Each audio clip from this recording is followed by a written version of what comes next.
Welcome back, Uplifting Life Partners, to Simplified Uplifters Marriage Mastery Podcast, cultivating extraordinary connections. The podcast dedicated to giving you the tools to build, repair, and strengthen the foundation of your relationship so you can have a stronger, more joyful, and resilient marriage. I'm your host, Ron Simplified Myers. Let's ignite possibilities together. Well, this is our Self Love Wednesday episode, and today's topic is for anyone who feels like life is moving faster than you can keep up. Between work, family commitments, and all the little fires we're constantly putting out, it's easy to lose your calm. But here's the truth. You don't have to live overwhelmed. Today, we're diving into simple, practical strategies for stress reduction in a hectic life. Whether you're married, raising kids, managing a career, or all three, you'll leave with tools you can use today to breathe easier, think clearer, and show up calmer in your relationships. Let's be honest, we live in a world that keeps us on the go all the time. 20 years ago, when you left work, you were done, at least until the next day. Now, phones, emails, social media, it means you're never really off. Think about it. You're winding down on the couch at 9:30 at night, and suddenly a work email pops up. Instantly, your body shifts from relaxed to problem-solving mode. Or maybe you hop on quick social media for a quick scroll, but instead of a relaxing, you get bombarded with bad news, comparison posts, and ads that make your nervous system feel hijacked. Here's the crazy part. Your brain doesn't know the difference between a lion chasing you and your phone buzzing at midnight. It just knows, stay alert. And it's not just technology. Everyday life piles on too. Maybe your kids' schedules make you feel more like a taxi driver than a parent. Or your partner's running late and suddenly dinner feels like a juggling act of frustration, hunger, and worry. Or what about that project you thought was due Friday? Yeah, you know, surprise! It's now Wednesday. Individually, these aren't the end of the world, but stacked together, they keep your system revved up all day long. Now here's the important part. Feeling stressed does not mean you're weak or broken.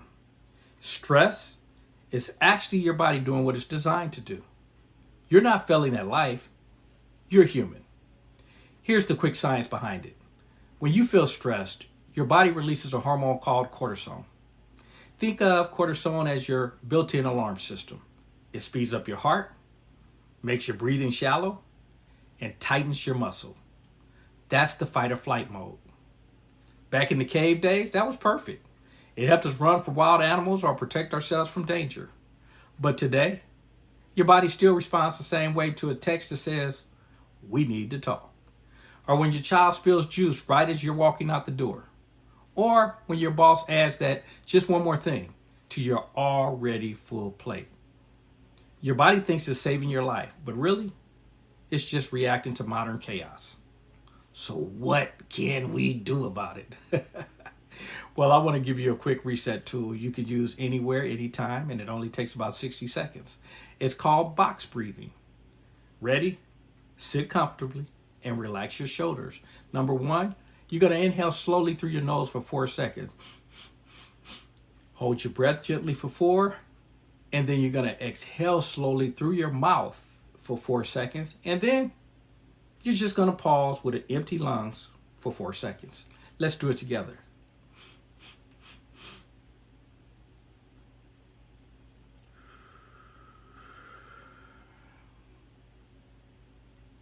Let's do it one more time.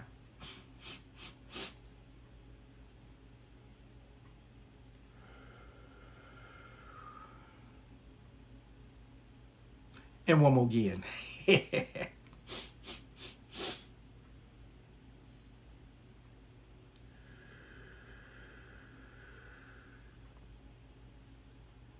Now, how did that feel? Now, I know even just 2 to 3 rounds of that, we just did 3, it sends a signal to your nervous system, I'm safe. I can relax. It literally lowers cortisol and brings your body out of fight or flight and into rest and recovery. So here's the takeaway. Stress isn't proof you're failing. It's proof your body is working exactly as it's designed. But now you got a tool to reset and remind your body, I'm safe, I'm okay, and I'm in control. Try using this the next time life feels overwhelmed, and you might be surprised how quickly your body thanks you. So let's get into how stress actually impacts your relationships. See, stress makes us more reactive, short tempers, snapping at the partner or the kids, and it often creates distance. I just need to be alone. And here's the thing about stress. It doesn't stay neatly tucked into just one part of your life. What starts as pressure at work or the chaos of getting the kids to school on time often ends up overflowing into your marriage. I like to picture it like a glass of water. Every demand, frustration, or deadline is like another drop in the glass. Because see, at first, you can handle it. But eventually, the glass does fill up. And the smallest drop makes it spill over. And who usually gets caught up in that overflow? It's not the boss, not the kids. Usually, it's your spouse. That's why we sometimes find ourselves snapping over something small, withdrawing when we should be leaning in, or even blaming our partner for stress they didn't even cause. The relationship becomes an easy place to unload because it feels safe. But that also means that you're giving your partner weight to carry that was never theirs to begin with. And this is why reducing stress is so much bigger than self-care. It's relationship care. When you manage your stress, you're not just doing it for your own peace of mind, you're doing it for the health of your marriage. Because a calmer you creates a safer, stronger us. So when you take time to breathe, to rest, or to set boundaries, remember that's not selfish. That's an act of love towards you and your partner. So this leads us to the question, what are some practical stress reduction strategies? Tools we can use anywhere, anytime. Well, the breath reset, that's one we just went through where we inhale 4, hold 4, exhale 4, and then kind of sit for 4. There's the 2-minute pause. Before reacting, step away, sip water, count backward from 30. Here's an example. Instead of snapping at your spouse, pause, reset, then speak calmly. You can also do micro moments of calm, where you can do about 3-minute increments, where what that is short rituals like pouring tea, stretching for 60 seconds, or stepping outside for fresh air. Here's something I want you to think about. Peace doesn't only come from vacations. I know. That sounds surprising, right? Because when most of us think about peace, we picture lying on the beach with our toes in the sand, or sitting in a cabin in the mountains with no cell service. Now, don't get me wrong. Those moments are amazing. But here's the truth. If the only time you feel peace is when you leave your life behind, then peace is always going to feel out of reach. Real, lasting peace isn't built in one big week away. It's built in the small daily pauses you give yourself. If you only filled your car up with gas once a year, how far do you think you get? We know, not very. Your peace works the same way. You can't run on empty 364 days a year and expect 1 week of vacation to magically recharge your soul. You need little refills along the way. And those refills, they don't have to be complicated. Let me give you a few examples. The morning pause. Instead of grabbing your phone, which you should never do, the second you wake up, take 2 minutes to breathe, stretch, or just sit in quiet before the world comes rushing in. Midday reset. Maybe you step outside for 5 minutes, feel the sun on your skin, and let yourself just be. No phone, no task, just you and the fresh air. Or the evening wind down. Before bed, instead of scrolling until you fall asleep, you pause to journal one thing you're grateful for. Or sip tea slowly and let your body know the day is over. Now be careful with the tea though, or any liquid before bed, because you know how that works. You're going to be forced to go to the restroom in the middle of the night. The purpose in sharing that actual visual was just to send the message of being relaxed. So these are tiny pauses, but stacked together, they build a foundation for peace that lasts. Because here's the reality. Life doesn't stop being busy. The kids will still have soccer practice. The emails will still keep coming. The traffic will still back up, but when you learn to weave little pulses of peace into your daily routine, you stop waiting for a vacation to feel human again. You carry peace with you into the middle of the chaos. So again, the takeaway here is don't wait for the mountain trip or the beach getaway to feel calm. Start noticing and creating the small daily pauses that recharge you. That's where real peace is built, in the ordinary moments you choose to slow down. So practice the art of decluttering your mind. One of the biggest challenges with stress is that it doesn't magically shut off at night. Have you ever just laid in bed, completely exhausted, but your brain suddenly decides to remind you of every single thing you got to do tomorrow? Or maybe it replays that conversation from earlier and it stays on repeat. This is because your brain doesn't like open loops. It wants to solve problems. But nighttime, man, that ain't the time to be solving no problems. What you actually need is a way to tell your mind, don't worry, I've got this covered. You can rest now. And that's where these two simple tools come in. One's called the journal dump and the other, the mental parking lot. Now here's the way the journal dump works. Before you go to bed, grab a notebook or even a scrap of paper and do a quick brain dump. Write down everything that's weighing on you. Worries, to-dos, reminders, even random thoughts. The key is this. You don't organize it. You don't judge it. You don't even try to solve it. Just get it out of your head and onto paper. An example would be call the insurance company. I got to prep for a meeting tomorrow. Car needs an oil change. Feeling nervous about presentation. Don't forget to pack lunch. You could just write lunch. You know what it means. What happens is that your brain sees this written down and it no longer has to keep cycling the same thought like an alarm clock. You've basically told your mind, thanks for the reminder, I got it saved. Number 2, the mental parking lot. Now, we're just basically taking this a step further. Here's how this works. You keep a small notebook by your bed and even a note maybe on your phone and treat it like a holding space for anything your mind tries to bring up at night.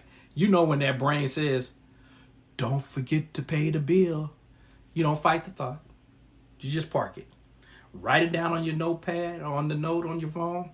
And folks, I wouldn't even open my eyes. I'd just reach over and just write. What you're doing is you're telling your brain, it's safe here. We'll deal with it tomorrow. See, the parking lot idea works beautifully because your mind trusts you're not ignoring the task. You're just putting it somewhere safe until you're actually able to handle it. The reason both of these tools work is because both of these tools free up your mental banter that your mind wants to, and it will do. So instead of your brain juggling reminders at 11 o'clock p.m., you've created a system of trust. You've told yourself, I don't have to carry this into my sleep. I'll handle it when I'm rested. And here's the bonus. Not only do you fall asleep easier, but you also wake up more clear-headed because you're not starting the day with that leftover mental clutter. Here's another tool. It's known as the nervous system reset. One of the simplest, yet most overlooked ways to reduce stress is just moving your body. And no, I don't mean a 90-minute gym session or training for a marathon. I'm talking about small, everyday movements that fit into real life. It could be a walk around the block after dinner, dancing in the kitchen while you're cooking, or even stretching while you're watching Netflix. These little things don't just feel good. They actually burn off stress hormones like cortisol that build up in your system when life feels overwhelming. Movement works almost like a reset button for your body. The tension in your shoulders, the racing thoughts in your mind, they start to ease when you give your body a way to release that built up energy. And here's the bonus. Bring your partner into it. Take that walk together. Share a silly dance or do a stretch break. You're not only reducing your stress, you're also creating a moment of connection. And that's powerful for your relationship. Another way to lower stress isn't about moving your body. It's about calming your mind and spirit. For some people, that looks like prayer. For others, it's meditation, writing a gratitude list, or even just sitting in silence for a few moments. The method isn't what matters. It's the practice of slowing down, pausing, and giving your nervous system a chance to reset. Think of it as creating space between the chaos of life and your own inner peace. And here's the most important part. Do what fits your belief system and lifestyle. If prayer grounds you, pray. If meditation helps you stay centered, meditate. If gratitude shifts your mindset, write down 3 things you're thankful for today, which you should do every day. And if none of that resonates, simply sit quietly, breathe deeply, and give yourself permission to just be. So what happens when you do this consistently is that you start showing up to your marriage calmer, clearer, and more present. Your partner doesn't get the leftovers of your stress. They get the best of you. Another thought process that can help bring calm into your marriage is the realization that stress doesn't have to live in silence between you and your partner. One of the healthiest things you can do is share it openly instead of hiding it. Let your partner know when you're feeling overwhelmed. It doesn't make you weak. It makes your relationship stronger because you're creating trust and understanding. A great way to make this is a habit that you can create a simple couple. It's calm rituals. Maybe it's evening tea together, no phone dinner, or a short walk around work. These little rituals aren't just cute. They give you both a built-in pause, a way to reconnect and decompress before the day spills over. You can also practice what's called mirror support. When one of you stressed, the other becomes a grounding presence. It's as simple as listening without judgment, holding space, or even just sitting together quietly. The goal is to reflect calm rather than add to the tension. Let me give you an example.